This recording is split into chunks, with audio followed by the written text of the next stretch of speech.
அன்பு உறவுகளுக்கு வணக்கம்.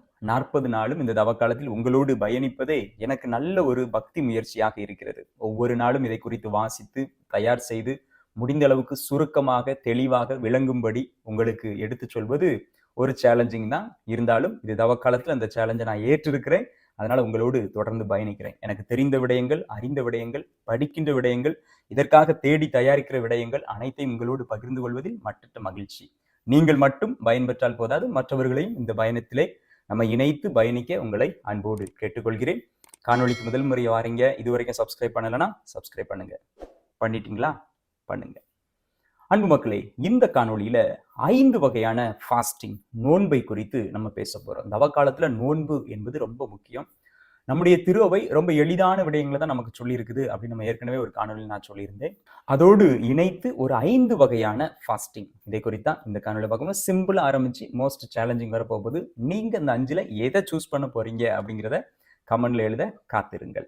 அன்பு மக்களே, இந்த காணொலிக்கு போறதுக்கு முன்னாடி ஒரு சின்ன இன்ஸ்ட்ரக்ஷன் சொல்லிக்கிறேன்.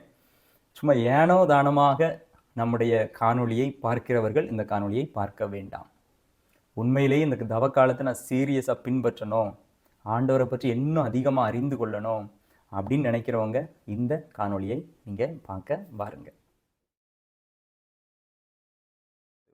ஸ்டாண்டர்ட் கேத்தலிக் ஃபாஸ்ட், நம்முடைய திருவை நமக்கு கற்றுத்தரக்கூடிய மிக எளிதான ஃபாஸ்டிங், நம்மகிட்ட எதிர்பார்க்கிற மிக குறைந்தபட்ச விடயம். இது என்னது?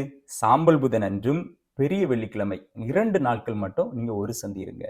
ஒரு சந்தி அப்படிங்கிறது ஒரு நேரம் மட்டும்தான் சாப்பிடுவது, 2 நேரம் சாப்பிடுவது கிடையாது. ஏன்னா நிறைய பேர் என்ன நினைக்கிறாங்க, ஒரு டைம் நம்ம சாப்பிடாம இருந்தா போதும் அதான் ஃபாஸ்டிங். இல்லை, ஒரு நேரம் தான் சாப்பிடணும், 2 நேரம் சாப்பிடக்கூடாது.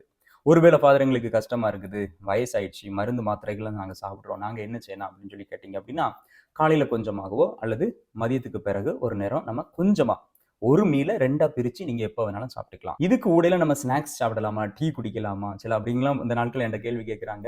எதையுமே நம்ம அருந்தக்கூடாது, தண்ணீர் மட்டும் அருந்தலாம். 2வது ஃபாஸ்டிங், நோன்பு அப்படிங்கிறது எங்க இருந்து நான் உங்களுக்கு கொண்டு வந்திருக்கிறேன் அப்படின்னா, பைபிள்ல இருந்து கொண்டு வந்திருக்கிறேன். பைபிள்ல ஃபாஸ்டிங் இருந்திருக்கிறாங்களா அப்படின்னா உங்களுக்கு தெரியும், நிறைய பேர் இருந்திருக்கிறாங்க. அதுவும் இந்த வகையில ஒரு ஃபாஸ்டிங் இருக்கு. இது என்ன ஃபாஸ்டிங் நம்ம சொல்லலாம் அப்படின்னா, தானியேலுடைய நோன்பு. தானியேல், இவரை குறித்து நம்ம எங்க வாசிக்கிறோம்னா, தானியேல் புத்தகம் 1:12 வாசிக்கிறோம். அவருடைய அந்த பின்னணியை நீங்க கண்டிப்பா வாசித்து பார்க்கும்போது இன்னும் கொஞ்சம் இன்ட்ரெஸ்டிங்கா இருக்கும். இதை நான் குறித்து எளிதாக சுருக்கமாக மட்டுமே சொல்லிக்கிறேன். இது என்ன ஃபாஸ்டிங் அப்படின்னா, ஒன்லி வெஜிடேரியன். 40 நாளும் இந்த தவக்காலத்துல இந்த ஃபாஸ்டிங்கை நம்ம பின்பற்றணும் அப்படின்னா வெஜிடேரியன் மட்டும் சாப்பிடலாம். மீட் எதையுமே, அது இறைச்சியா இருந்தாலும் சரி, மீனா இருந்தாலும் சரி, பால் சிலவங்க பாலையும் விடுறாங்க. ஆனா முட்டை கண்டிப்பா அது நான்வெஜ் தான், சரிதானே? இந்த பால் முட்டையில முட்டை கண்டிப்பா நான்வெஜ் தான். நீங்க ஒருவேளை பால் குடிக்கன்னா குடிக்கலாம் இந்த 40 நாள். இதுக்கு பேரு தானியல் ஃபாஸ்டிங். இதுக்கு பதிலாக என்னெல்லாம் சாப்பிடலாம்? எல்லா வகையான மரக்கறிகளையும் நம்ம சாப்பிடலாம். காய்கறிகள், கனிகள் எல்லாவற்றையும் நீங்கள் சாப்பிடலாம். இதுக்கு பேரு தான் என்னது? Daniel fasting. 3வது ஃபாஸ்டிங் என்ன அப்படின்னா, மொனாஸ்டிக் ஃபாஸ்டிங். துறவற மடங்களில் அருட்தந்தையர்களும் அருட்கண்ணியர்களும் இருக்கக்கூடிய ஒரு நோன்பு. இந்த நோன்பு உண்மையிலே ரொம்ப கஷ்டமானது. ஆனா அவங்களால முடியுது அப்படின்னா நம்மளாலே முடியும், உங்களாலேயும் முடியும். கண்டிப்பா எனக்கு இதை செய்யணும் அப்படின்னு நீங்க நினைச்சீங்கன்னா நீங்க ட்ரை பண்ணலாம். இது என்ன ஃபாஸ்டிங் அப்படின்னா, வெறும் பிரெட்டு மட்டும் பிளஸ் தண்ணீர், இந்த 2ஐயும் மட்டும் கொண்டு அவர்கள் வாழ முடிகிறது 40 நாளும் அப்படிங்கிறத இன்னைக்கு வரைக்கும் நிறைய துறவற மடங்கள்ல கடைபிடித்து கொண்டு இருக்கிறார்கள். இந்த ஃபாஸ்டிங்கை எப்போ முடிப்பாங்க அப்படின்னா, மாலை 6 மணிக்கு அப்புறம் ஒரு மீல் சாப்பிடுவாங்க.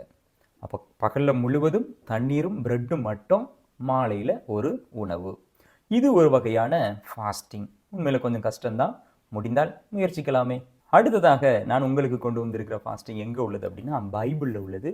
எலியா இறைவாக்கினருடைய ஃபாஸ்டிங். நான் ஏற்கனவே இதை குறித்து நம்ம ஒரு காணொலியில் வேற ஒரு ஆங்கிளில் பேசியிருந்தோம். இதுவும் ரொம்ப முக்கியம். இது உண்மையிலேயே ரொம்ப கடினம். ஏறக்குறைய துறவற மடங்களில் இதனுடைய ஒரு இன்ஸ்பிரேஷனாக தான் எடுத்து பண்ணுறாங்க. ஆனால் அதுக்கு என்ன வித்தியாசம் அப்படிங்கிறத நீங்கள் இப்போ பார்க்கலாம்.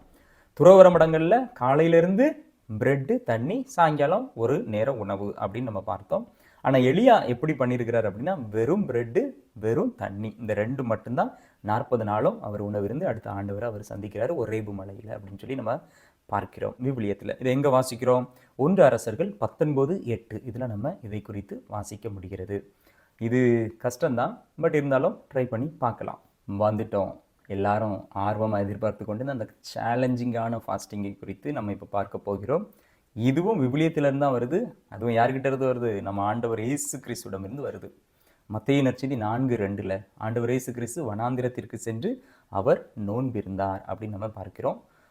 எதுவுமே சாப்பிடாம வெறும் தண்ணி மட்டும்தான் குடித்தாரா குடிக்கலையா அப்படிங்கிறது விவிலிய அறிஞர்கள் தண்ணீர் மட்டும் ஆண்டவர் இயேசு கிறிஸ்து எடுத்திருக்கலாம் அப்படிங்கிற ஒரு முடிவுக்கு வராங்க. இன்னும் அது ஒரு டிஸ்பியூட் தான். மொத்தத்தில் எதுவுமே உண்ணாமல் 40 நாட்கள் நம்ம ஆண்டவர் இயேசு கிறிஸ்து நோன்பு இருந்தார்னு சொல்லி இதை யாராவது பின்பற்றி இருக்கிறாங்களா ஃபாதர் அப்படின்னா பின்பற்றி இருக்கிறாங்க. நிறைய புனிதர்கள் பின்பற்றி இருக்காங்க. வெறும் நற்கருணையை மட்டும் உணவருந்தி விட்டு பின்பற்றி இருக்கிறார்கள். ஆனால் அதுக்கப்புறம் அவங்களுக்கு நிறைய ஹெல்த் ப்ராப்ளம் வந்திருக்கு, நிறைய பிரச்சனைகள் அவங்க சந்திச்சிருக்கிறாங்க. ஆனால் எல்லாவற்றையும் ஆண்டவருக்காக அப்படின்னு சொல்லி அவங்க அக்செப்ட் பண்ணிக்கிட்டாங்க. அன்பர்களே, இதை அவ்வளோ ஈஸியாக உங்களால் முயற்சிக்க முடியும் அல்லது நம்மளால் முயற்சிக்க முடியுமா அப்படின்னா கடினம்தான். ஒருவேளை 1 நாள் 2 நாள் 3 நாள் வரைக்கும் நம்ம முயற்சிக்கலாம். நான் குறும்படத்தில் படிக்கும்போது 3 நாட்கள் வெறும் தண்ணீர் மட்டும் இருந்த அனுபவம் உண்டு. நிறைய குருமானவர்கள் அந்த 3 நாள் உபவாச ஜெப கூட்டத்தில் பங்கெடுத்திருக்கிறோம். 3 நாட்கள் கண்டிப்பாக இருக்க முடிகிறது அப்படிங்கிறத நான் உங்களுக்கு ஒரு விட்னஸாக சொல்ல முடியும். ஒருவேளை நீங்களும் இதே போல் ஏதாவது செய்திருக்கிறீங்க, ஃபாஸ்டிங் பற்றி உங்களுக்கு இன்னும் கூடுதலாக தெரியும் அப்படின்னா நீங்கள் கீழே கமெண்ட்ஸில் சொல்லுங்கள். இதில் உங்களுக்கு எந்த ஃபாஸ்டிங் பிடிச்சிருக்கு, எந்த ஃபாஸ்டிங்கை நீங்கள் பின்பற்றலாம் இந்த தவக்காலத்தில் அப்படிங்கிறதையும் நீங்கள் என்னோடு தெரிவிக்கலாம். இணைந்து பயணிப்போம். இந்த தவக்காலத்தை ஒரு அர்த்தமுள்ள காலமாக மாற்றுவோம். இறைவனுடைய அருளை பெறக்கூடிய காலமாக மாற்றுவோம். இறைவனோடு இன்னும் ஐக்கியமாகுவோம். மற்றவர்களை அன்பு செய்து வாழ பழக கற்றுக்கொள்வோம். இணைந்திருப்போம், விழித்திருப்போம், ஜெபித்திருப்போம். God bless you.